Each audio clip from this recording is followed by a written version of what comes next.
Dan sejak saat itu, arwah si wanita cantik ini berubah menjadi hantu penasaran, yaitu...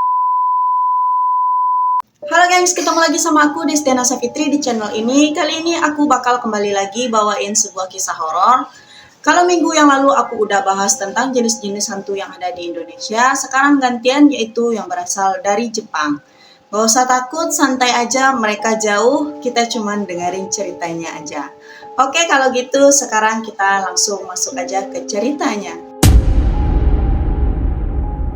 Yang pertama ada Kuchisake Onna. Kuchisake Onna adalah sejenis siluman dalam mitologi dan urban legend Jepang yang berwujud seorang wanita dengan mulut robek. Dalam legenda Jepang, hantu ini selalu menutupi wajahnya dengan masker operasi dan sering muncul di jalanan-jalanan yang sepi. Hal yang sering banget dilakukan adalah bertanya kepada siapapun yang dia temui dengan pertanyaan, apakah aku cantik? Nah, kalau orang yang ditanya itu ketakutan atau nggak mau jawab, dia bakal langsung memperlihatkan wajah aslinya dan membunuh orang itu. Bahkan ya, pada akhir tahun 1970-an, di Jepang beberapa sekolah sampai menyarankan para siswanya untuk pulang bareng atau berkelompok supaya aman sampai rumah. Saking hebohnya cerita ini pada masa itu. Dalam legendanya, Kuchisake Onna dulunya adalah seorang wanita muda yang hidup pada zaman Heian. Dia kemungkinan adalah istri atau selir dari seorang prajurit. Wajahnya cantik banget, tapi sayangnya dia sombong. Dan lebih parahnya lagi suka selingkuh di belakang suaminya. Nah, karena suaminya merasa cemburu dan dikhianati, akhirnya dia menyerang sang istri. Mulut si wanita dibelah dari ujung bibir sampai ke telinga, sambil berkata, sekarang siapa yang mau bilang kamu cantik lagi? Dan sejak saat itu, arwah si wanita cantik ini berubah menjadi hantu penasaran, yaitu Kuchisake Onna. Tapi ternyata ada juga versi lain dari kisah Kuchisake Onna ini. Dalam beberapa versi urban legend modern, diceritakan kalau dia adalah seorang wanita yang gagal saat melakukan operasi plastik. Katanya dokter yang mengoperasi wajahnya waktu itu memakai pomade atau minyak rambut yang baunya sangat menyengat. Saking baunya, dokter itu nggak bisa berkonsentrasi saat melakukan operasi dan akhirnya nggak sengaja memotong bibir si pasien dari ujung ke ujung. Nah, waktu sadar hasilnya kayak gitu, si wanita ini marah besar dan langsung membunuh dokter tersebut. Tapi warga sekitar yang marah malah membunuh balik si wanita itu. Dan jadilah dia hantu penasaran yang kita kenal sekarang. Ada juga versi lain yang bilang kalau dia ini adalah korban kecelakaan yang bikin wajahnya rusak. Ada juga yang bilang dia wanita yang mengalami gangguan jiwa lalu merobek bibirnya sendiri. Dan ada juga yang bilang bahwa dia korban dari pelecehan karena trauma dia malah melukai dirinya sendiri. Bahkan ada versi yang bilang keluarganya dulu menyembah siluman anjing dan setelah mati mereka pun berubah menjadi siluman. Tapi dari semua versi itu yang paling dipercaya tetap yang pertama tadi, si wanita cantik yang selingkuh lalu dihukum oleh suaminya. Katanya sih secara penampilan dia nggak menyeramkan sama sekali, cuma kayak wanita biasa yang pakai masker operasi. Bagian seramnya yaitu di balik maskernya. Biasanya dia muncul di tempat-tempat sepi, kalau ketemu seseorang dia bakal mendekat dan bertanya, apakah aku cantik? Karena masih memakai masker, orang biasanya bakal jawab, iya, kamu cantik kok. Tapi dia nggak akan berhenti di situ aja. Dia bakal buka maskernya, nunjuki mulutnya yang robek sampai ke telinga, terus nanya lagi, sekarang apakah aku masih cantik? Kalau kamu jawab tidak, dia bakal marah dan langsung bunuh kamu pakai sabit atau gunting besar. Kalau kamu jawab iya, katanya kamu bisa selamat. Tapi itu belum tentu juga. Kadang dia bakal ngikuti kamu sampai rumah dan baru bunuh kamu di sana. Katanya kalau korbannya perempuan, dia bakal merobek bibir korban juga biar sama kayak dia. Tapi kalau korbannya anak-anak, katanya sih si korban malah bakal dimakan olehnya. Nah, ada beberapa cara yang katanya bisa bikin kamu lolos dari Kuchisake Onna ini. Legenda tahun 90-an bilang kalau dia tanya aku cantik, jawabnya biasa aja. Jadi kalau kamu ditanya apakah aku cantik, jawab aja biasa aja. Tapi di versi tahun 2000-an bilang kalau kamu ditanya apakah aku cantik, jawabnya lumayan. Karena kalau kamu jawab lumayan atau biasa aja, dia bakal bingung dan mikir dulu. Nah, di saat dia lagi mikir itulah kamu punya kesempatan buat kabur. Ada juga cara lain kalau ditanya apakah aku cantik, balik aja pertanyaannya. Apakah aku cantik? Jadi dia nanya ke kita, kita nanya balik ke dia. Katanya sih kalau kamu jawabnya kayak gitu, dia bakalan bingung. Nah, terus dia pergi karena kesel. Lucu ya, hantu bisa bingung. Selain itu, kamu juga bisa kasih dia permen keras berwarna kuning. Nah, katanya dia suka banget permen itu. Nah, begitu dikasih, dia bakal sibuk makan dan kamu juga bisa kabur pada saat itu. Dan yang paling terkenal, kalau kamu menyebut kata pomade sebanyak 3 kali, dia langsung kabur karena itu kata yang paling ditakutinya. Katanya juga di beberapa asrama Jepang, murid-murid dilarang ke toilet pada waktu malam sendirian. Karena Kuchisake Onna suka menjebak korban dengan memanggil nama mereka dari kejauhan. Nah, begitu mereka menjawab, dia datang nih. Nah, ada juga yang bilang Kuchisake Onna suka menghantui sekolah tua dan mengincar para pembuli. Karena katanya waktu dia hidup, dia juga pernah dibully habis-habisan. Tapi ya cara balas dendamnya itu ngeri banget. Bukan dirobek mulutnya seperti dia, tapi dia akan menggorok leher para korbannya. Dan jangan salah pula kalian banyak orang yang pernah salah sangka juga. Kadang pas di jalan ada cewek rambut panjang pakai masker, langsung dikira kalau itu Kuchisake Onna. Padahal mungkin orang itu ya cuma mau ketemu gebetannya, entah lagi batuk. Nanti kalian ketemu orang pakai masker, rambutnya panjang, kalian bilang pula itu Kuchisake Onna. Jangan kayak gitu ya Oke, jadi itu tadi cerita tentang Kuchisake Onna. Menurut kalian dari semua versi yang ada, mana yang paling kalian percaya? Coba tulis di kolom komentar ya. Hantu yang kedua adalah Hanako-san. Hanako-san ini sering juga disebut Hanako dari toilet. Tapi jangan salah sangka, bukan berarti si Hanako ini kerja di toilet. Hanako-san adalah salah satu urban legend paling terkenal di Jepang. Diceritakan dia adalah seorang gadis kecil berrok merah yang menghantui kamar mandi sekolah. Nah, konon katanya Hanako-san akan muncul kalau namanya dipanggil.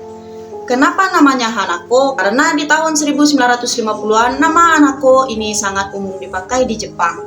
Dan memang legenda Hanako-san ini mulai tersebar luas di tahun-tahun itu. Ada banyak versi cerita tentang asal-usul Hanako-san. Versi pertama bilang dia adalah korban Perang Dunia Kedua, seorang siswi yang meninggal saat serangan bom, tepat ketika dia sedang bersembunyi di toilet sekolah. Versi lain mengatakan Hanako-san ini adalah korban bully karena nggak kuat dengan ejekan dan tekanan dari teman-temannya. Dia akhirnya memilih untuk bunuh di toilet sekolah. Ada juga versi yang datang dari daerah Fukushima yang bilang kalau Hanako ini adalah seorang siswi yang jatuh dari jendela perpustakaan dan meninggal di tempat.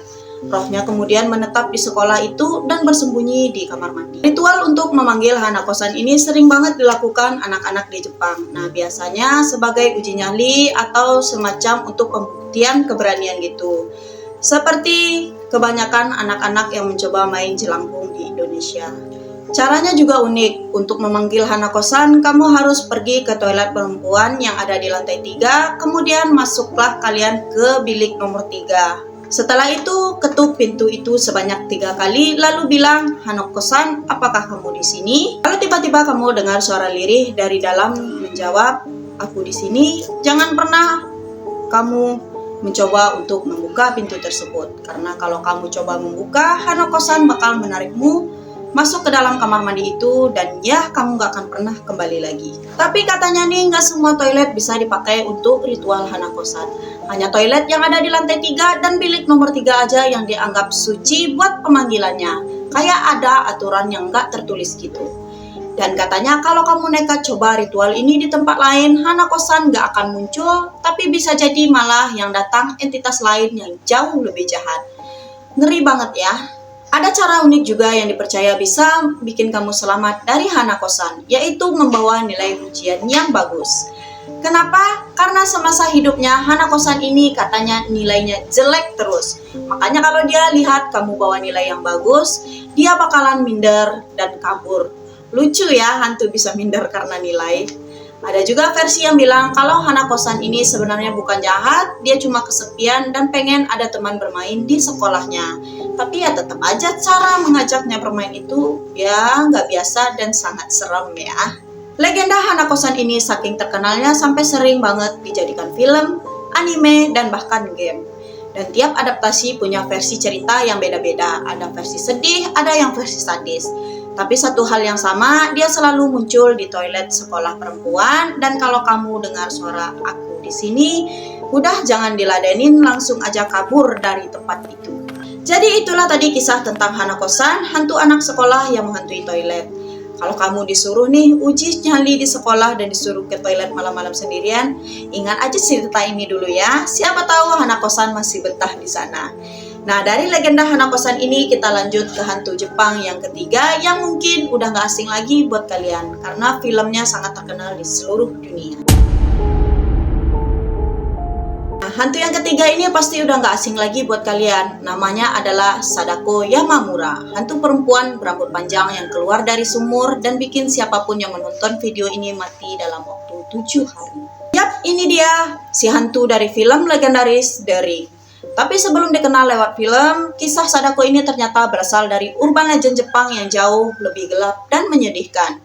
Dan di balik ceritanya ada kisah tragis tentang pengkhianatan, keserakahan, dan dendam yang amat luar biasa besar. Sadako Yamamura diceritakan lahir dengan kemampuan supranatural yang sangat kuat. Ibunya Shizuko Yamamura juga seorang perempuan yang memiliki kekuatan luar biasa.